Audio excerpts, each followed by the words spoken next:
할렐루야. 아멘. 이 시간 우리 같이 오늘 함께 나눌 말씀은 우리 마가복음 우리 1장 21절부터 28절까지 말씀입니다. 우리 마가복음 21장 마가복음 1장 우리 21절부터 28절까지 말씀입니다. 우리 한 절씩 교독하도록 하겠습니다. 우리 신약 우리 53페이지입니다. 마가복음 1장 21절부터 28절까지 한 절씩 교독하고 28절은 같이 읽도록 하겠습니다. 그들이 가버나움에 들어가니라.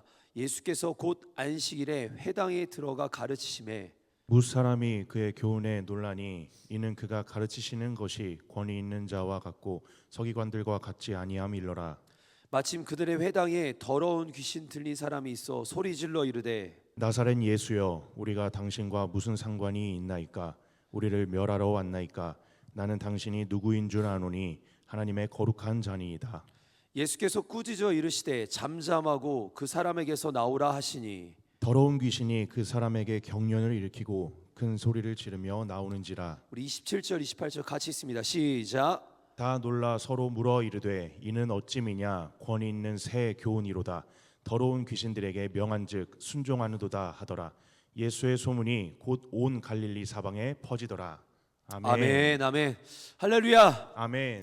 네, 오늘 하루의 첫 시간을 주님께 올려드리는 자리입니다. 여러분, 새벽 제단은 결코 가볍지 않습니다. 왜냐하면 하나님께서 응답하시고 역사하시는 자리가 바로 이 새벽의 시간입니다. 그래서 이 자리를 늘 사모하시고 이 자리에 여러분이 갖고 있는 그 간절한 기도 제목 있잖아요. 그걸 가지고 씨름하시면서 하나님의 놀라운 은혜와 축복이 가득하기를 정말 도전하고 축복합니다. 아멘. 이 시간 우리 같이 예수님의 이름을 높여드릴 텐데요. 우리 다 함께 힘차게 아멘으로 한번 화답하며 나아가겠습니다. 여러분, 예수님은 우리가 바라볼 그냥 메시아의 어느 한 영역의 구원자의 수준이 아니라 우리 온 삶을 다스리시고 통치하시는, 또한 우리 이 작은 삶에 직접적으로 개입하시는 정말 뭐랄까요, 우리의 전부 같은 분이세요. 그분의 이름이 외쳐질 때 우리 한번 아멘으로 힘차게 화답하도록 하겠습니다. 여러분, 예수님은 그리스도시요 우리의 진정한 구원자가 되십니다. 아멘. 아멘. 예수님은 우리를 치료하시는 치료자가 되십니다. 아멘. 예수님은 우리를 인도하시는 선한 목자가 되십니다. 아멘. 예수님 우리의 길과 진리와 생명이 되십니다. 아멘. 예수님은 우리 인생의 참된 왕이 되십니다. 아멘. 예수님 우리와 영원히 함께 하시는 임마누엘 하나님이 되십니다. 아멘. 여러분 믿으십니까? 아멘. 여러분 믿으십니까? 아멘. 여러분 이 시간 우리가 옆 사람과 함께 이렇게 인사할 텐데요. 우리는 그리스도의 향기입니다. 시작. 우리는 그리스도의 향기입니다. 우리는 그리스도의 향기입니다. 시작. 우리는 그리스도의 향기입니다. 우리 한 번만 더 인사하겠습니다. 우리는 당신을 통해 하나님의 놀라운 역사가 일어날 것입니다. 시작. 당신을 통해 하나님의 놀라운 역사가 일어날 것입니다. 아멘. 여러분 믿음대로 고백대로 되는 줄 믿습니다. 현재 우리는 새벽 예배 이 시간을 통해서 우리 마가복음 말씀을 한 절 한 절 살펴보고 있습니다. 오늘은 이제 특별히 마가복음 1장 마지막 부분을 살펴볼 텐데요. 제목이 모두가 아는데 나만 모른다. 모두가 아는데 나만 모른다라는 제목으로 우리 마가복음 1장의 말씀을 함께 나누도록 하겠습니다. 우리가 지금 마가복음 4복음서 중에 마태, 마가, 누가, 요한 우리 4복음서 중에 우리 마가복음의 말씀을 살펴보고 있는데 좀 마가복음만 가진 특징이 조금 있습니다. 그 부분을 우리 이제 오늘이 수요일이죠. 월요일, 화요일 날 말씀을 좀 나눴지만 간단하게 설교자들이 말씀 나눴지만 조금만 더 우리 마가복음의 특징을 몇 가지로 제가 좀 정리를 드릴게요. 이걸 정리해 드리는 이유는 이걸 알면 아는 만큼 마가복음이 보여요. 그래서 요런 내용이 있구나. 마가복음 안에 이런 내용이 있고 내가 이 내용을 통해서 마가복음 이렇게 볼 수 있구나. 여러분 이제 그 마가복음의 특징을 조금 여러분들에게 나누도록 하겠습니다. 먼저 마가복음은 복음서 중에 가장 먼저 기록한 책입니다. 성경의 복음서들이 4복음서가 나오잖아요. 그 중에서도 마가복음이 가장 먼저 기록된 책입니다. 그래서 성경학자들이 뭐라고 하냐면 마가복음을 기점으로 마태와 누가가 이 마가복음을 보고 그 다음 기록한 책이다. 이거를 참고해서 적었다라고 얘기합니다. 그러니까 마태복음과 누가복음의 시작점이 마가복음이에요. 그래서 어떤 부분에서는 마가복음을 먼저 봐야 마태복음과 누가복음이 제대로 해석될 수도 있습니다. 또한 마가복음에는 유대적 풍습이나 또한 유대적인 어떤 유대인들이 사용하는 용어들이 굉장히 제한되어 있어요. 왜냐하면 이게 이 마가복음을 누구에게 여러분 참고로 그 에베소서는 에베소 교회에 보내는 편지고 빌립보서는 빌립보 교회에 보내는 편지예요. 로마서는 로마인들에게 보내는 편지였고, 그러면 사복음서도 마태복음, 마가복음, 누가복음, 요한복음도 이 정해져 있는 독자들이 있었어요. 예를 들어서 마태복음은 유대인들에게 보내는 편지다 보니까 이 마태복음 1장에 보면 유대인들이 정말 알고 싶어하고 궁금해하는 이 족보의 내용들이 나와 있습니다. 예를 들어서 이제 요한복음은 하나님의 아들이심을 이제 그 그리스도인들에게 좀 더 명확하게 알게 하기 위해서 요한복음 1장이 명확하게 나오는 표현이 예수님이 말씀이시고 말씀이신 이분이 우리 이 땅에 오셨다. 그러면서 이제 그리스도에 대해서 하나님의 아들에 대해서 나오는 거예요. 좀 더 쉽게 그러면 마가복음은 저자가 로마인이었습니다. 이방인들이었어요. 근데 이들에게 유대인들의 풍습이나 그들의 관련된 내용을 할 필요가 없는 거예요.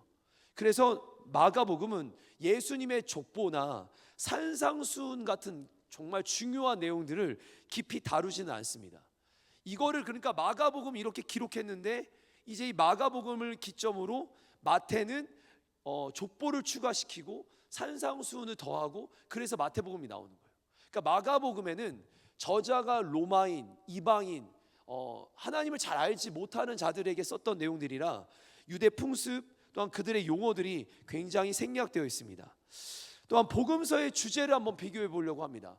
마태복음은 어제 이제 나누기도 했는데 마태복음은 왕으로 오신 예수님, 누가복음은 사람으로 오신 예수님. 그래서 누가복음을 보면 사람으로서의 어떤 도리, 정말 하나님의 아들, 근데 하나님의 아들 중에서 그 사람으로서의 어떤 모습, 행동에 대한 부분들이 굉장히 강조되어 있습니다.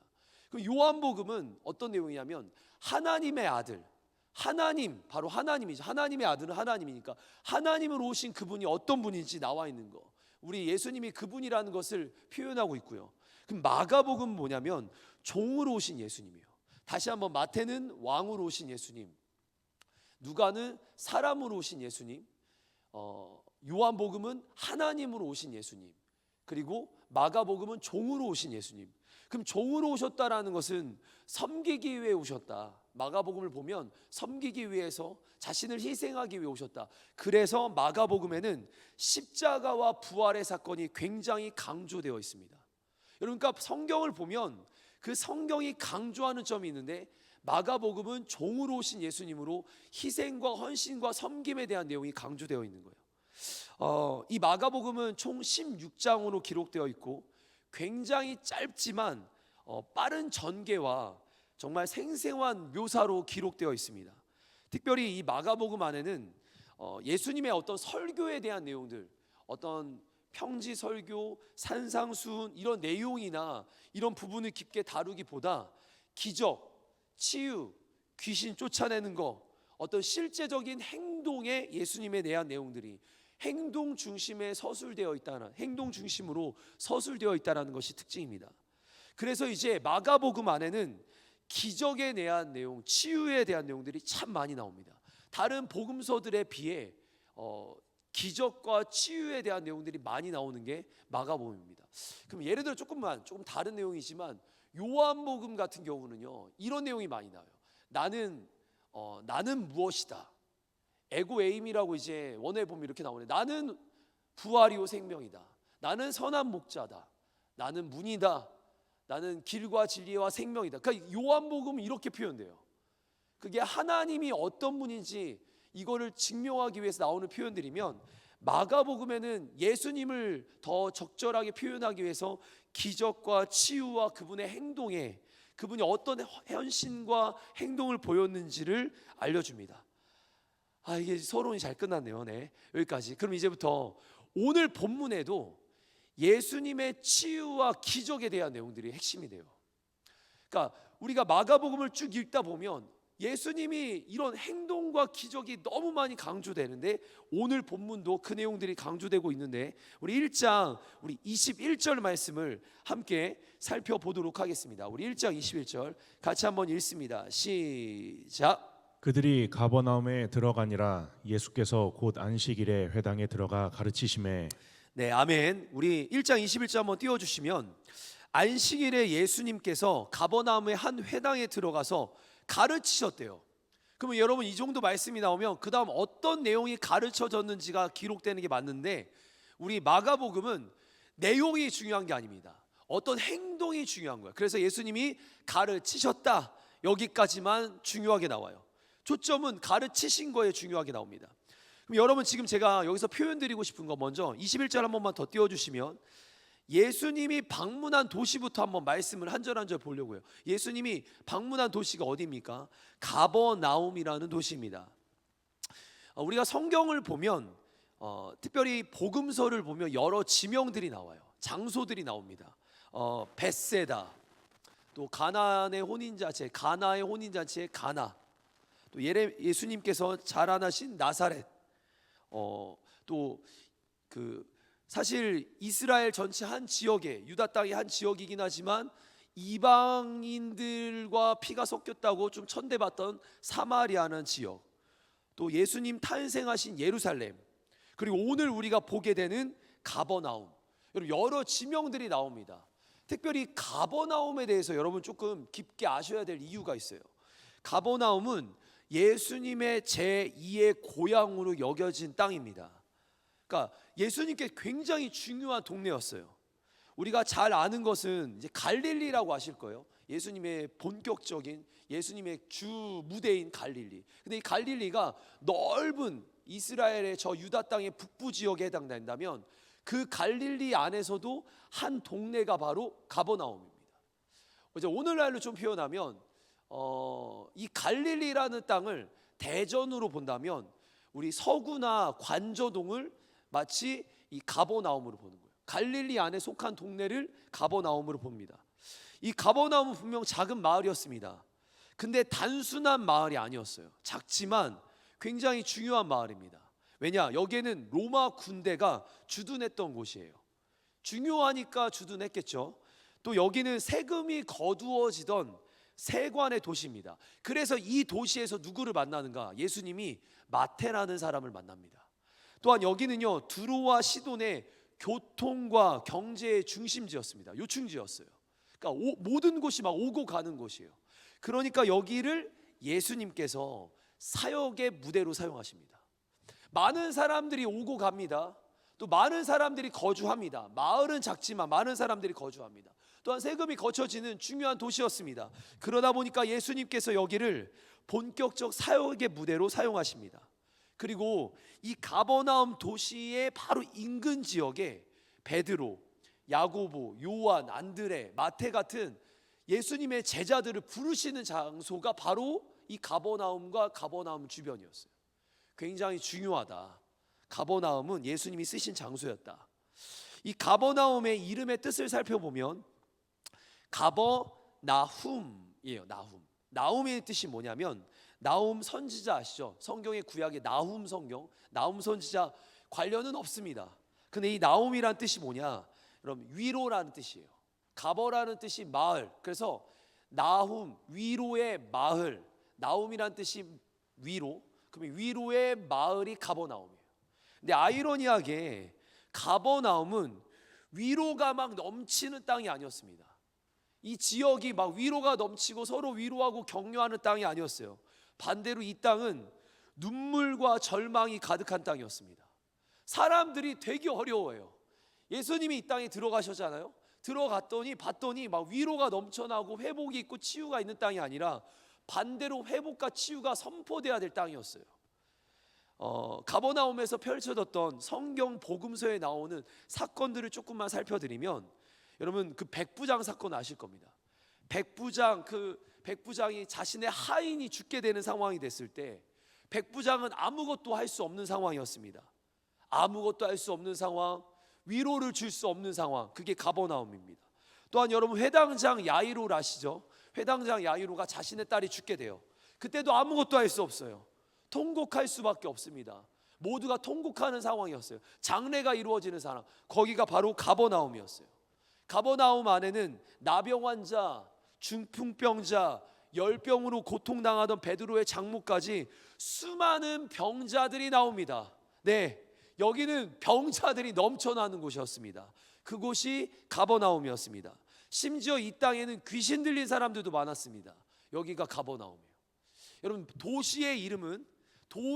이 도시는 굉장히 중요한 도시였고, 도시의 이름은 위로의 마을, 위로의 동네라고 말하지만 아픈 사람들이 그렇게 많고, 병든 사람들이 그렇게 많고, 귀신 들린 사람들이 그렇게 많고, 통곡과 눈물이 끊이지 않던 곳이 바로 가버나움입니다. 그렇습니다, 여러분. 가버나움은 말이 위로의 말이지 고통의 마을이었습니다. 근데 이 고통과 절망에 있고 귀신 들린 사람들이 많고 병든 사람들이 넘쳐나던 이 땅을 완전히 바꾸시는 분이 누구냐면 예수 그리스도라는 거예요. 절망 가운데 있던 이 땅을 하나님이 소망의 땅으로 바꾸시고, 위로가 필요한 이 땅을 정말 위로케 하시는 분이 누구냐? 예수 그리스도라는 겁니다. 예수님이 이 땅을 방문하셨다라는 것이 21절 처음이에요. 예수님이 이 땅을 방문하셨대요. 가버나움의 환자들을 치료하십니다. 죽은 자를 낫게 하십니다. 귀신 들린 자를 고치십니다. 그리고 죄가 용서되어지고 절망하던 인생들에게 소망이 선포되어집니다. 여러분, 그렇습니다. 가버나움은 예수님을 기점으로 더 이상 고통의 마을이 아니라 위로의 마을이 되고 평안의 마을이 되는 거예요. 누구 때문에요? 예수님 때문에. 여러분, 예수님 때문에. 예수님이 방문하셨더니 역전되는 거예요. 예수님이 방문하셨더니 마을과 그 지역의 상황이 바뀌는 거예요. 그렇다면 이걸 우리가 그대로 한번 흡수해 보죠. 예수님이 내 인생을 방문하면 어떻게 된다라는 겁니까? 예수님께서 내 가정을 방문하면 어떻게 된다라는 겁니까? 예수님이 내 상황에, 내 나라에, 내 민족에, 남북의 상황에 개입하시면 어떻게 된다라는 겁니까? 여러분, 아무것도 바뀔 수 없는 그 상황에 귀신 들리고 병든 자들 있고 고통자들 있고 절망에 있는 그 땅에 딱 하나만 바뀐 거예요. 예수님만 방문하셨는데 바뀌었대요. 그 예수님이 내 인생에 찾아오시면 그런 놀라운 역사가 일어난다는 겁니다. 사랑하는 성도 여러분, 그래서 우리에게는 예수님이 필요합니다. 예수님이 함께 하셔야 합니다. 예수님이 계셔야 우리의 인생에 변화의 역사들이 일어나는 겁니다. 소망을 가지게 되는 겁니다. 치유와 회복이 있는 겁니다. 그 예수님이 필요한 줄 믿습니다. 필요한 줄 믿습니다. 여러분, 그러면 이 마가복음 1장에서 예수님께서 구체적으로 어떤 일을 하셨는 내용이 아니라 하셨는 그 행동이 무엇인지 우리가 살펴보고자 하는데요, 우리 1장 21절 말씀을 한번 우리 쉬운 성경으로 같이 한번 보겠습니다. 시작. 예수님과 제자들이 가버나움으로 가셨습니다. 안식일에 예수님께서 회당에 들어가셔서 가르치기 시작하셨습니다. 여러분, 예수님께서 가버나움의 한 회당에서 말씀을 가르치시는데, 이 가르치시는 이 말씀이 평생에 율법을 공부하던, 여러분, 율법을 평생토록, 이 성경의 율법 있죠, 모세오경을 평생토록 공부하던, 예언서를 평생에 공부하던 그 율법 학자들보다 더 권위 있고 힘 있는 말씀을 가르치시는 거예요. 예수님이 말씀을 가르치시는데 율법 학자들이 놀랍니다. 평생에 성경을 연구하던 그들이 놀랍니다. 우리 22절 말씀 같이 한번 읽어보겠습니다. 시작. 거기에 있는 사람들이 예수님의 가르침을 듣고 놀랐습니다. 그것은 율법 학자들과는 달리 예수님께서는 권위 있는 분처럼 가르치셨기 때문입니다. 네, 그곳에 있던 모든 사람들, 두 부류가 있었을 겁니다. 율법을 가르치던 율법 학자들, 또한 평생에 말씀을 듣고 사모해서 배웠다라고 말하는 유대인들. 여러분, 유대인들은요, 태어날 때부터 말씀을 가르쳐요. 어린 시절부터 말씀을 가르칩니다. 율법 학자들은 말씀을 가르치는 자의 선생이었어요. 율법 학자들이 있고요, 유대인들이 있는데 그 자리에 예수님이 가셔서 말씀을 가르치는데 회당 안이 놀라 자빠집니다. 왜냐하면 예수님의 말씀엔 권위가 있는 거예요. 힘이 있는 거예요. 똑같은 말씀이 아닌 거예요. 그분이 말씀을 가르치면 막 살아나는 거예요. 그분이 말씀을 가르치면 변화가 일어나는 거예요. 아멘. 그분이 말씀을 가르치면 생명이 있는 겁니다. 아멘. 아멘. 그 예수님의 말씀의 능력이 있는 거예요. 특별히 22절을 읽었는데 우리 이제 중요한 부분입니다. 우리가 22절을 읽었고 21절을 읽었는데 23절의 내용 한번 읽어보죠. 23절 같이 읽습니다. 시작. 마침 그들의 회당에 더러운 귀신 들린 사람이 있어 소리질러 이르되. 여러분, 지금 그 회당에 누가 있습니까? 귀신 들린 사람이 있대요. 아니, 회당 안에 말씀이 가르쳐지는 성전 안에, 회당 안에 지금 귀신 들린 사람이 있답니다. 마침이라고 나와요. 우리 23절 한 번만 더 보여주시면, 마침. 그냥 우리가 표현할 때 우연히가 아니에요. 여러분, 성경에 우연은 없습니다. 다 주님 안에서의 필연인데 하나님께서 예비하신 상황이에요. 이 상황을 주님이 세팅하셨대요. 마침 그 안에 회당에 주님이 말씀을 가르치는데 그 안에 귀신 들린 사람이 있는데, 이 귀신 들린 사람이 소리를 지르기 시작합니다. 그러면서 뭐라고 하냐면 예수님이 누군지 알아보는 거예요. 예수님, 당신은 구원자십니다. 예수님, 난 당신이 누군지 압니다. 당신은 심판자요, 구원자요, 이 땅에 온 메시아입니다. 이걸 아는 거예요. 누가요? 귀신이 알고 있어요. 귀신같이 알고 있어요. 귀신이 귀신같이 예수님이 누군지 아는 거예요. 영적인 세계를 알고 있는 거예요. 여러분, 귀신은 지금 예수님이 누구인지, 그분이 이 땅을 구원할 메시아인지 심판자인지 정확하게 알아보고 있습니다. 저는 이 말씀을 보는데 신기했습니다. 아니, 23절에 귀신이 예수님을 알아보는데 22절에 말씀을 평생 연구하는 율법학자들과 유대인들은 예수님을 못 알아봐요. 아니, 23절에 귀신도 알아보는 예수님을 율법학자들과 유대인들, 평생을 성경을 연구했다라는 그들이 예수님을 바로 앞에 두고도 못 알아봅니다. 여러분, 그건 말씀을 잘못 보고 있었다라는 거예요. 유대인들이, 율법학자들이 성경을 봤는데도 불구하고 그들은 말씀을 잘못 봤다라는 겁니다. 여러분, 근거에 대한 말씀들이 있는데 우리 요한복음 5장 39절과 46절 말씀을 함께 같이 한번 읽어보겠습니다. 시작. 너희가 성경에서 영생을 얻는 줄 생각하고 성경을 연구하거니와 이 성경이 곧 내게 대하여 증언하는 것이니라. 모세를 믿었더라면 또 나를 믿었으리니 이는 그가 내게 대하여 기록하였음이라. 아멘. 아멘. 말씀 계속 띄워주시면요, 말씀에 뭐라고 합니까? 성경이, 이 책이 나에 대해서 지금 기록되어 있는데 너희는 이걸 연구하면서도 나를 못 알아본다. 5장 46절도 이거죠. 모세를 믿었더라면 나를 너희가 정말 제대로 믿고 이 성경을 받아들였더라면 나에 대한 기록이었을 것을 알았을 텐데 넌 모른다. 모른 말입니까? 지금 성경을 보고 있는데도 불구하고 예수님이 내 앞에 있는데 못 알아보고 있다라는 거예요. 우리 누가복음 24장 44절 말씀도 같이 한번 읽어보겠습니다. 시작. 예수께서 그들에게 말씀하셨다. 내가 전에 너희와 함께 있을 때에 너희에게 말하기를 모세의 율법과 예언서와 시편에 나를 두고 기록한 모든 일이 반드시 이루어져야 한다고 하였다. 여러분, 지금 말씀은 곧 예수님에 대한 이야기입니다. 예수님을 말씀하시고 약속하시고 예언하고 있다는 내용들이에요. 근데 한번 잘 생각해 보죠. 내가 매일 성경을 읽고 내가 연구하는 거 중요합니다. 사랑하는 성도 여러분, 묵상을 하고 말씀을 보고 내가 연구하고 설교를 인터넷으로 듣고 중요해요. 그러나 지식 탐구로 성경의 지식만 커져가는 것은 성경을 그토록 잘 알고 있던 율법학자들과 유대인과 같은 그들과 같은 길을 걸어가는 것과 다름없습니다.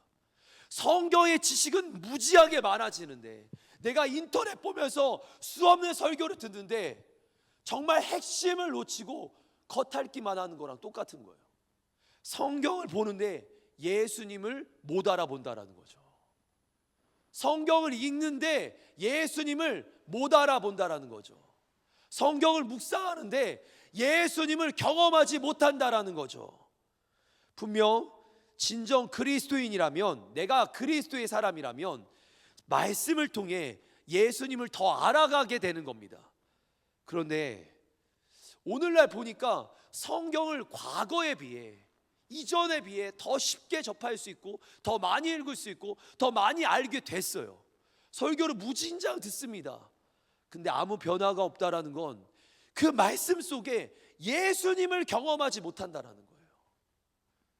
예수님이 느껴지지 않는다라는 거예요. 이게 율법학자들이고 유대인이었던 거예요. 사랑하는 성도 여러분, 성경 많이 읽으십시오. 많이 묵상하십시오. 근데 많이 읽고 묵상하는데 핵심을 놓치지 마십시오. 많이 읽을수록, 많이 볼수록, 묵상할수록, 더 가까이 갈수록 예수님께 가까이 가는 거라는 거예요. 예수님과 가까이 가야 된다는 겁니다.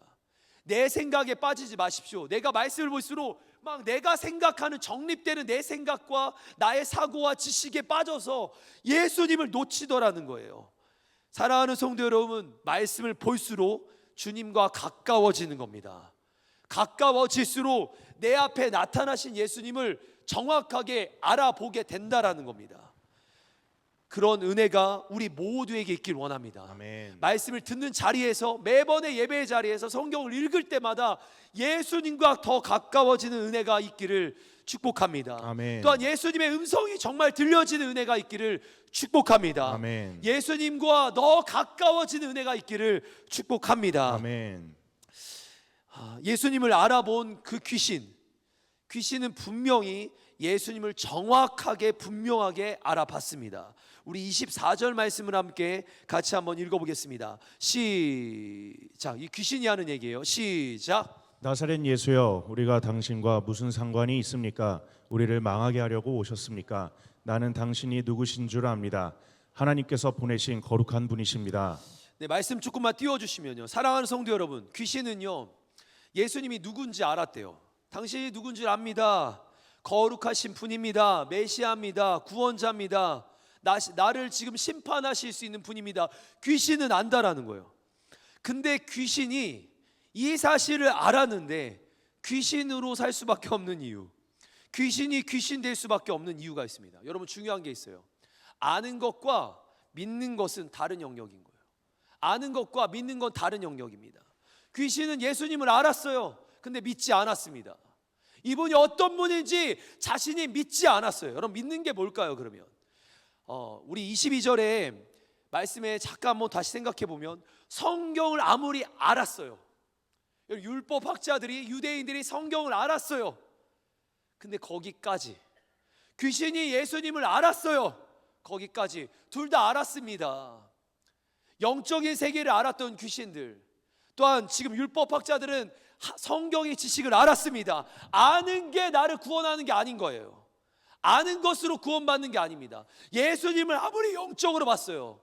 여러분, 그 이단들 있잖아요. 그 이단들이라고, 점 보는 사람들, 막 그 귀신 접하는, 신접하는 사람들, 그런 사람들도요 신적인 존재를 알고 예수님을 알아요. 뭔가 문제가 크면 자신들이 해결 못할 것 같으면 교회에 가서 예수님 믿으라고도 얘기한대요. 그 사람들도 알아요. 근데 그 사람들 신앙 없습니다.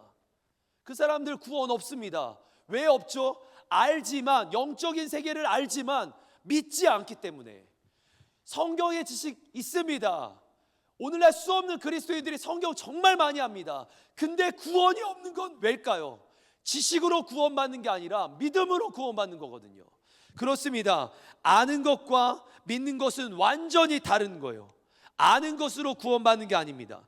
믿음으로 구원에 이르는 겁니다. 아멘. 내가 안다고, 내가 막 성경을 보다가 우와, 이런 지식적인 깨달음이 있다, 내가 볼 수 없는 깨달음이 있다, 나 뭔가 대단한 걸 깨달았다. 여러분, 그렇지만 구원은 없습니다.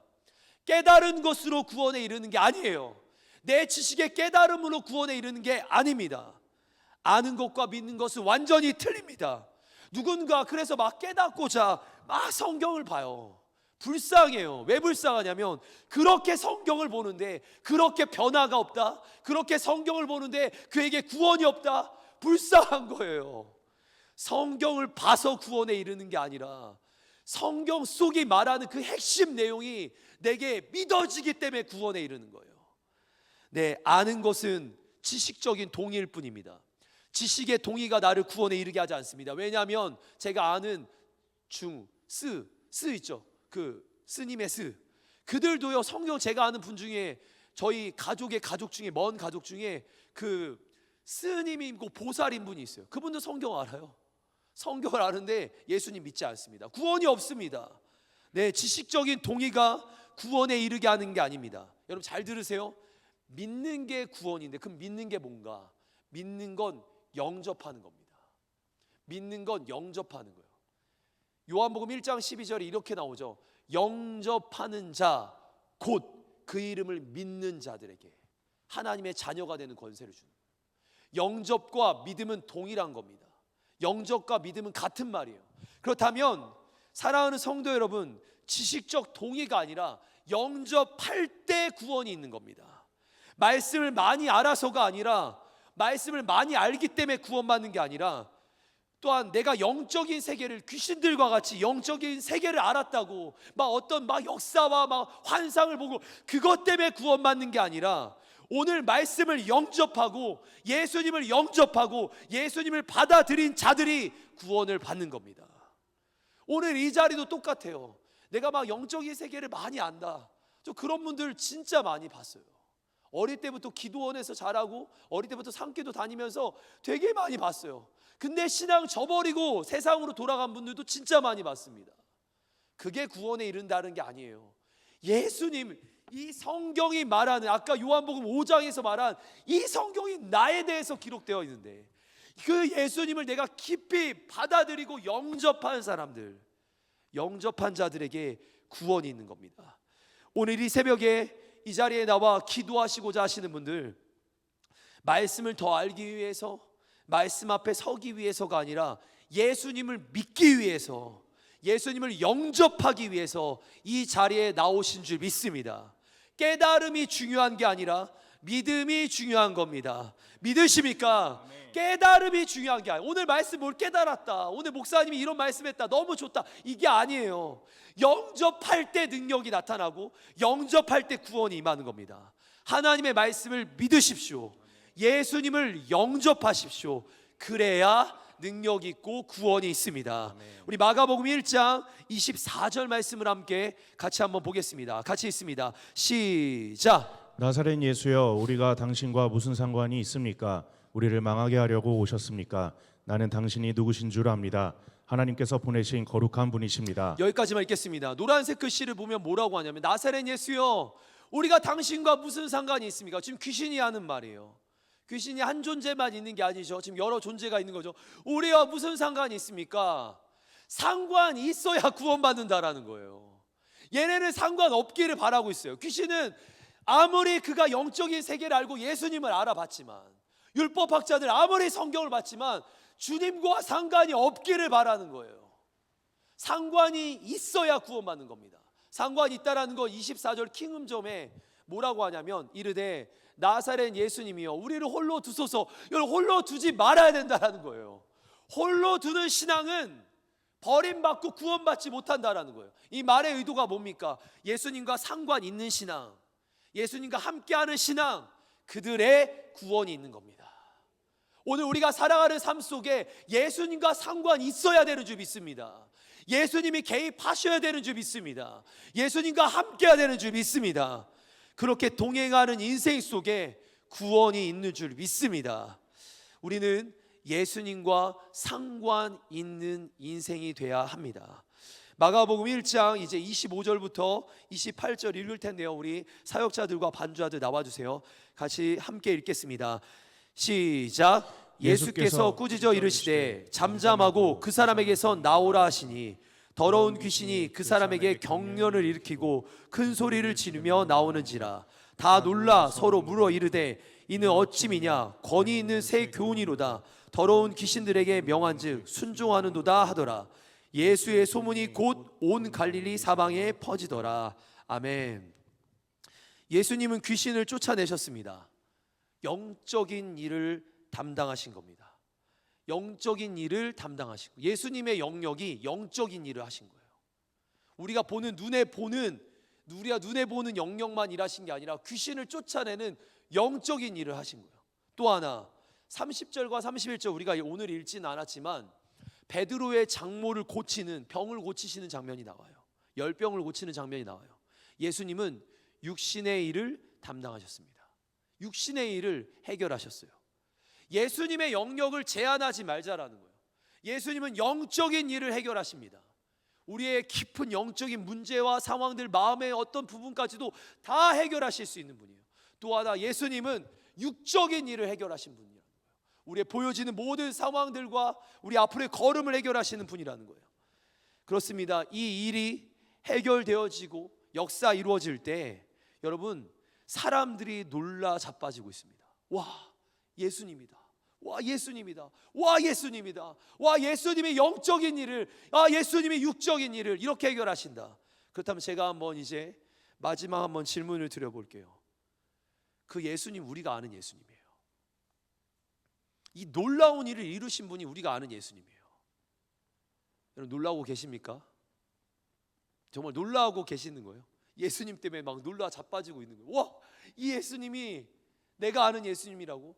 예수님이 귀신을 쫓아내시고, 예수님이 병을 고치시고, 예수님이 들어가신 마을을 완전히 뒤집어 역전시키시고, 예수님이 지금 어떤 인생에 찾아가시며 그 인생을 완전히 바꾸시고, 어제까지 물고기 잡던 인생을 하나님의 거룩한 그 종으로, 하나님의 제자로, 사도로 사용하시고, 여러분, 이 놀라운 일들을 이루어 가시는 분이 예수님인데 내가 그분을 안다라는 거예요.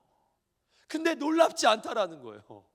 내가 그분을 그렇게 알고 내가 수년간, 수십 년간 믿었는데 요즘 밋밋하다라는 거예요. 놀라셔야 합니다. 놀라셔야 합니다. 예수님 때문에 놀라워셔야 합니다. 그 예수님이 나의 예수님인 게 더 놀라워야 됩니다. 그 예수님이 내가 믿는 예수님인 게 정말 놀라워야 합니다. 예수님은 있어도 되고 없어도 되는 그런 분이 아닙니다. 예수님 우리 인생에 반드시 계셔야 되는 분입니다. 예수님은 가버나움을 고통의 마을에서 위로의 마을로 바꾸셨듯이 우리의 인생을 그렇게 바꾸실, 위로의 마음으로 바꾸실 분이십니다. 믿으십니까? 반드시 필요하다라는 거예요. 귀신도 알아보는 예수님, 율법학자들은 못 알아봤던 예수님, 우리는 알아보고 영접하시기를 바랍니다. 오늘도 우리는 예수님이 필요합니다. 기도의 자리에 내 소원을 아뢰는 데 핵심을 두지 마시고 예수님을 만나는 것에 한번 핵심을 두세요. 주님이 찾아오시면 일은 일어납니다. 막 내 기도 제목 막 소리 내서 하는 게 핵심이 아니라 예수님이 내 안에 임하시도록 만드는 게 핵심이에요. 영접하십시오. 믿으십시오. 그 자리가 기적의 자리가 될 줄 믿습니다.